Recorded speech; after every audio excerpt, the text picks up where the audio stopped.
యోనా గ్రంథము 3వ అధ్యాయము 5వ వచనము. నినివే పట్టణపు వారు దేవుని యందు విశ్వాసం ఉంచి ఉపవాస దినము చాటించి గనులేమి అల్పులేమి అందరూ గోనెపట్ట కట్టుకొనిరి. దేవుని మాట యందు విశ్వాసం ఉంచి అందరూ కూడా గోనెపట్ట కట్టుకొని ఉపవాసం ఉన్నారంట. నినివే పట్టణం ఆ ముందు చదువుకుంటే నినివే పట్టణము నాశనం అయిపోబోతుంది 40 దినాల్లో అని యోనా ప్రవక్త ప్రకటించాడు.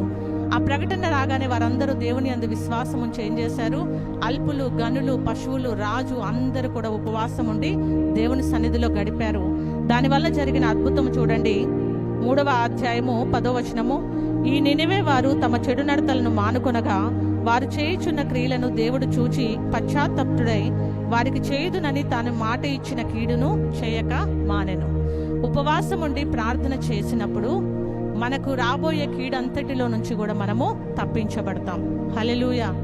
మనకు తెలియకుండా ఏ కీడు, ఏ ఉగ్రత మన మీద ఉన్నదో, కాబట్టి వాటన్నిటిలో కూడా దేవుని కృపను పొందుకొని మనం ఎలా అంటే ఆశీర్వదించబడతాం, కీడంతటిలో నుంచి కూడా తప్పించబడతాం.